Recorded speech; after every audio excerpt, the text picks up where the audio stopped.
بلغ 40 سنة قال رب أوزعني أن أشكر نعمتك علي وعلى والدي সারা আয়াতটা পড়লাম লম্বা করে আমি পড়তে বলে দিচ্ছি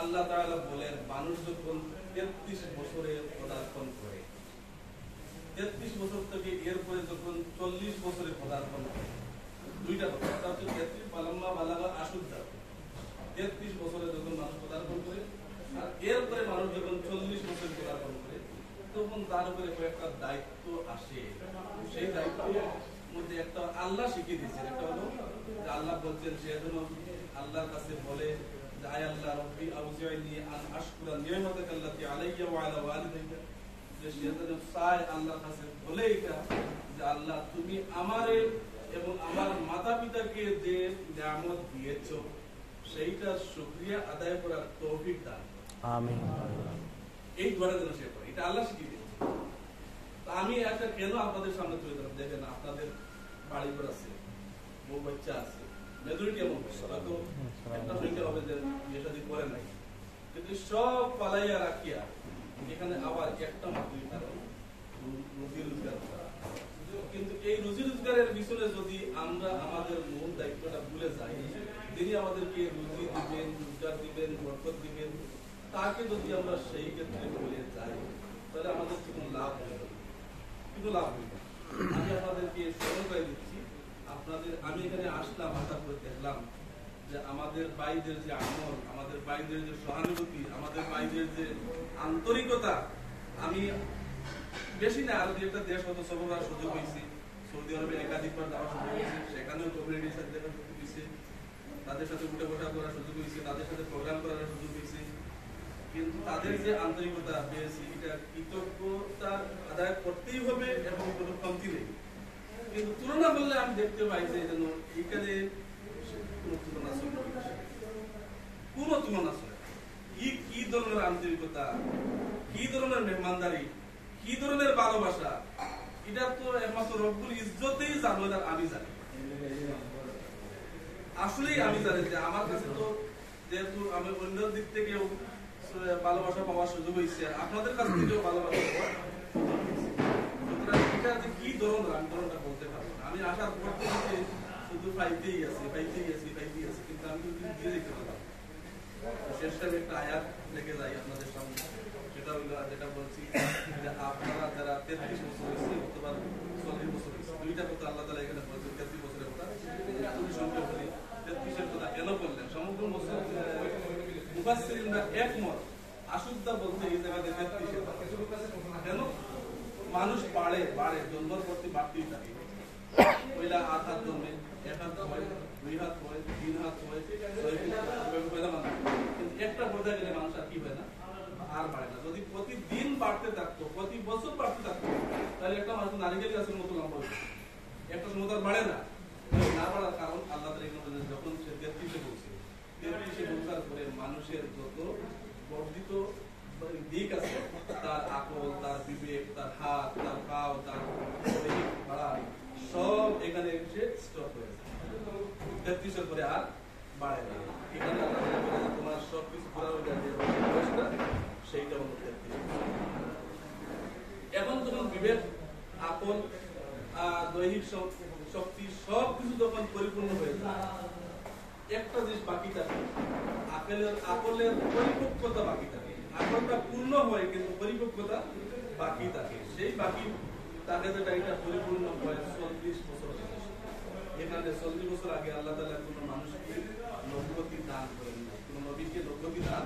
করেন না আকলের পূর্ণতা লাভ করে 33-এ আর পরিপক্কতা লাভ করে 40-এ দুইটা দুই দিকে এখন যারা 40 বছরে পৌঁছে যায় আল্লাহ এই আয়াত স্মরণ করাই দিয়ে এইটা বলতে চাইগা যে বান্দা তুমি ছোট আস্তা একসময় বুঝছো না এরপরে যখন বয়স হয়েছে তখন তোমার দেহ মধ্যে শক্তি আছে ডান দিকে না গিয়ে বাম দিকে গেছো কেউ মদ খাইছো কেউ নামাজ ছাড়ছো কেউ রোজা ছাড়ছো কেউ গালি দিছো অনেক কিছু করছো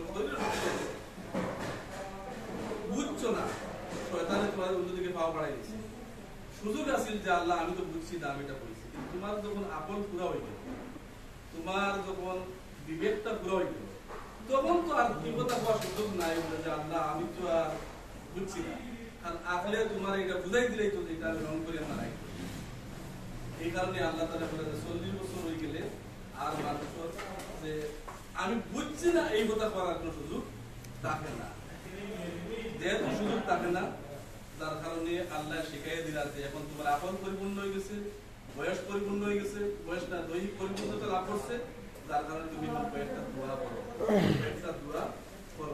একটা দোয়া হইল রব্বি আউযি'নি আশকুরা নি'মাতাকা আল্লাতী আলাইয়া ওয়া আলা ওয়ালিদাইয়া। এক নম্বর হইল যে আল্লাহ আমার উপরে এবং আমার মাতা-পিতার উপরে যে নিয়ামত দিছো সেই নিয়ামতের শুকরিয়া আদায় করার তৌফিক দাও। আমি শুকরিয়া আদায় করলাম এখানে না, আমার নিয়ামত আদায় করার শুকরিয়া আদায় করার তৌফিক দিও। কারণ আল্লাহর তৌফিক না দিলে নিয়ামতের শুকরিয়া আদায় করতে ক্যাপাসিটি করা সম্ভব নয়। আমার জনাব মৌলানা সাহেব উনি এক কথা বুঝাই দিয়েছেন যে তোমাদেরকে কিয়ামতের দিন যত নিয়ামত আছে সব নিয়ামতের প্রশ্ন। তাহলে আমাদের কি নিয়ামত আছে এটা দেখার বিষয় আছে। নিয়ামত দেখতে হলে বাইরে বাড়ির দিকে তাকান দোকান নাই, অট্টালিকার দিকে তাকান দোকান নাই, সম্পদের দিকে তাকান দোকান নাই। সবচেয়ে বড় নিয়ামত হচ্ছে আপনার এবং আমাদের শারীরিক সুস্থতা। এর চেয়ে বড় নিয়ামত আর পৃথিবীতে নাই। আপনার গাড়ি আছে, বাড়ি আছে, সব আছে। এমন সময় যদি আপনার দেখা যায় মাথা ধরে দিচ্ছে অথবা আপনার কোনো একটা কারণে মাথা পুলিশ করে, একটা উদাহরণ দিচ্ছি, যেমন দেখুন যে আপনার গাড়ি বাড়ি সব দেখা গেছে, আপনার মানুষের মারতে ভালো লাগে না, কিছু করতে ভালো লাগে না, বুঝি করতে ভালো লাগে না, এই শারীরিক সুস্থতা আপনাদের নাই। এটাই হচ্ছে সবচেয়ে বড় নিয়ামত। আর আল্লাহ তাআলা আমাদেরকে শারীরিক সুস্থতা দান করছে বলেই তো আমরা বাড়ি ছাড়িয়া এখানে আইতে পারছি। আজকে আল্লাহ না করে পরিস্থিতির মধ্যে যে একটা অসুবিধা হয়ে যেত শারীরিকভাবে, আপনি আমি নিজে রাখতে পারতাম না, শারীরিকভাবে ওষুধ দিতে পারতাম না। আমি সুস্থ আছি বলেই তো আছি। দেখুন আল্লাহ তাআলা একটা কথা রাসূলুল্লাহ বলেছেন, এটা আল্লাহ হাদিসে বলছে যে ব্যক্তি প্রিয় বস্তু মানে সুখ আল্লাহ তাআলা আর ওই ব্যক্তি যদি সবর করতে পারে তাহলে আমি আল্লাহ তাআলা তাকে এই দুইটা চক্ষুর বিনিময়ে সরাসরি তার জান্নাত দেব। সুবহানাল্লাহ। মাত্র দুইটা চোখ, আমাদের শেষ টার্গেট তো জান্নাত। দুইটা চক্ষু তো সুবিধা হয়ে গেলে আর সবর করলে আল্লাহ জান্নাত দিলাই। তাহলে আমার বডির মধ্যে কি খালি দুইটা চোখ দেয়া আর নাই নি? চোখ আছে, হাত নাই, নিয়ামত পূর্ণতা আছে আপনার মধ্যে। এটা তো একটা একটা করে যদি গণি তাহলে কিয়ামত পর্যন্ত খালি শুকরিয়া যদি আদায় করতে পাই তাহলে শরীরের শুকরিয়া আদায় করতে পারতাম। যার কারণে আদায় যেহেতু করতে পারতাম না, তাহলে আমার দায়িত্ব হইলো আল্লাহর কাছে দোয়া করতাম যে আল্লাহ আমার যত নিয়ামত দিচ্ছ সব নিয়ামত গুলা শুকরিয়া আদায় করার তৌফিক দান করবা। আমিন। এই একটা দোয়া আমি আপনাদের সঙ্গে করি। ربي أوزعني أن أشكر نعمتك التي علي وعلى والدي وأن أعمل صالحا ترضى। দুই নম্বরে আরেকটা দোয়া করতে আল্লাহ আমারে তুমি এমন আমল করার তৌফিক দান করো যে আমলের উপরে তুমি সন্তুষ্ট, যে আমলের উপরে তুমি সন্তুষ্ট থাকো। যদি একটা আমলের উপরে আল্লাহ সন্তুষ্ট হয়ে যায় আল্লাহ না তার দিতে আর সময় লাগবে। তার কারণে আমরা দোয়া করতাম যে আল্লাহ যে আমল বললে তুমি খুশি থাকো, যে আমল বললে তুমি রাজি থাকো, ওই আমলটা আমারে করা করবে।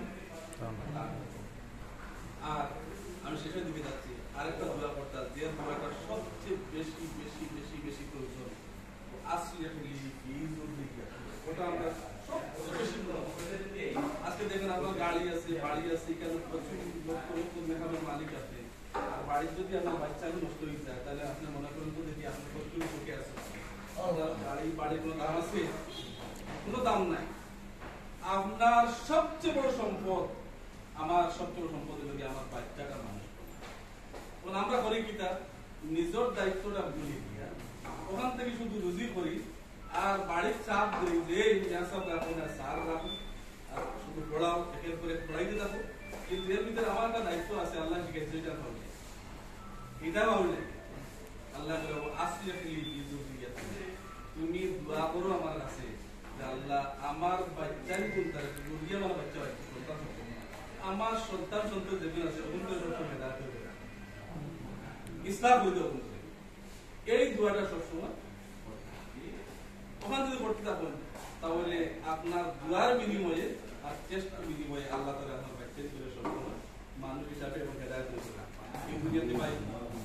বাচ্চা যদি হেদায়তুল না থাকে, আমি যদি হেদায়ত না থাকি, তাহলে একদিন নামক সমস্যা আছে, ওটা সমস্যা আছে, ওটা সমস্যা আছে, মানুষের ইজ্জত গুরুন্ঠিত হওয়ার লাগে সামান্য সময় করে আল্লাহ সবগুলো যদি রক্ষা করার লাগে আপনার আমার দায়িত্ব হচ্ছে যে আল্লাহর কাছে চেষ্টার সাথে সাথে দোয়া করতাম যে আল্লাহ আমার মানুষ মানুষের সর্বশেষ দোয়াটা হইল ইন্নী তুবতু ইলাইকা ওয়া ইন্নী মিনাল মুসলিমিন। দোয়া করতে যে আল্লাহ আমারে যত আমি তো গুনাহ করছি সব গুনাহ থেকে আমি তওবা ইন্নী তুবতু ইলাইকা। আল্লাহ শিখাই দিলা তুমি কো এটা আল্লাহ শিখাই দিলা আমি সব করে থেকে তওবা করব। আর আমি ঘোষণা দিলাম ইন্নী মিনাল মুসলিমিন, আমি মুসলমান। এখন ঘোষণা দিতাম কেন আমি কিন্তু মার গর্তে জন্মে মুসলমান হয়েছে, আমি তো মুসলমান আছি না, এই মুসলমানের মানাই কেন নাই যে শুধু কলিমা পড়ে মুসলমান মুসলমান হয়ে গেছে। মুসলমানের আসল হলো কি আল্লাহর হুকুমের সামনে তার যাবতীয় কর্মরে সারেন্ডার, তার যাবতীয় তৎপরতা যাবতীয় আমল আল্লাহর হুকুমের সামনে সারেন্ডার। আল্লাহ যারা হইয়া দেন বলা করা, রাসূলুল্লাহ যারা হইয়া দেন বলা করা, ও ধরনের করাটার নাম হইল মুসলমান। আপনি আল্লাহর কাছে বইতা যে আল্লাহ আমি তওবা করলাম, কেন তওবা করতাম? দেখুন তওবা করা লাগে যে আমরা একটা বয়স এসে বুঝছি না, এটা মাফ। এরপর যখন বুঝার বয়স হয়েছে তখন আমার এই যে মনের তাড়না একটা যে নফসের আম্মারা যেটা করে ইন্নান নাফসাল্লা আম্মারাতুন বিসু, একটা নফস আছে এটা খালি মানুষের খারাপ হতে নিয়ে মদ খাই না, এটা বয়সে নামাজ ছাড়ি দিয়ে এটা করুন, এরপর নামাজ না পড়লে চলবো, ওইটা শয়তানি অন্তর যেখানে আছে ওখানে করা নিতে হয়, ওগুলো নফসে আম্মারা করে। এই নফসে আম্মারায় আমরারে বয়স 11-12 বছর গিয়া 30 বছর 35 বছর খুবই আমল করা নিতে হয়। এখন এগুলা মাফ কি হইতো, এগুলা মাফ একটা কিছু দিল তওবা হইলে যদি মানুষের হক না থাকে আর যত বড় গুনাহ আল্লাহর লোকের মাঝে হইয়া থাকে, তওবা করলে আল্লাহ চাইলে মুহূর্তের মধ্যে সব গুনাহে মাফ করে। তবে সতর্ক মানুষের পাওনা আল্লাহ মাফ করে যতক্ষণ না আপনি আদায় করছেন, আর যতক্ষণ না আদায় করতে না পারলে যে ব্যক্তি পাইতো এ যদি মাফ না করিয়া থাকে তাহলে আপনি যে সাইডে যত তওবা করেন না কেন আপনি অন্য হক মাফ করতে চান, কিন্তু আল্লাহর হক আল্লাহ মাফ করে। তো সেটাই আমরা তওবা করতাম। আর আরেকটা আয়াতও আছে, এটা আমি আয়াত পড়লাম না, আমার একটা বক্তব্য আছে এখানে, এর মধ্যে আছে সন্তান মানুষ হয় যে সমস্ত কারণে, এর মধ্যে একটা কারণ হইল বেশি বেশি করে আল্লাহর কাছে ইস্তেগফার এবং তওবা করলে সন্তান মানুষ হয়। আল্লাহ তাআলা তওবা করো, ইস্তেগফার করো, আমি তোমাদেরকে ধন সম্পদ দেব এবং তোমাদের সুসন্তান দিয়ে সাহায্য। এটা আরেকটা আয়াত, তওবা করো এবং ইস্তেগফার এই দুইটা কাজ। তো এখন আমরা তওবা করতাম সব সময়, আল্লাহ রাসূলের কোনো গুনাহ ছিল না, কিন্তু ইন্নী আস্তাগফিরুল্লাহি কুল্লা ইয়াউমিন আকসার মিন 70, যে আমি রাসূলে আল্লাহর কাছে প্রত্যেক দিন 70 বার তার চেয়েও বেশি তওবা করি। আর গুনাহ করে আমরা তওবা করি। তো রাসূলুল্লাহ সাল্লাল্লাহু আলাইহি ওয়াসাল্লাম একটা হিসাব দেখাই দিলেন যে আমি 70 বেশি করতাম, কমপক্ষে তো 70 বার আমি করতাম, আমার রাসূলও করতেন। তো এইটা কাজগুলো করতাম, আমি বলতাম না, এটা আরতে বইতে পারা যায়। যদি আমরা করতে পারি তাহলে আল্লাহ কইরা যে বেস্ট তো যারা নাই এরা মানে তোমার নাম শামিল করে দেয়। শেষ করে দেবে এটা যদি বলে দিতে পারো কয়েকটা কাজ। একটা হইলো কি যে আমার উপরে যত নিয়ামত আছে নিয়ামতের শুকরিয়া দেওয়ার তৌফিক দান করো, মাতা পিতার নিয়ামতের শুকরিয়া দেওয়ার তৌফিক দান করো, আর আমার এমন কাজ করার তৌফিক দান করো যে কাজগুলো করলে তুমি খুশি হও, এরপরে আমার বাচ্চার গুণের মানুষ বানিয়ে দাও, এরপরে আমি তওবা করলাম এবং আমি মুসলমান হিসেবে তোমাকে স্বীকৃতি দিলাম।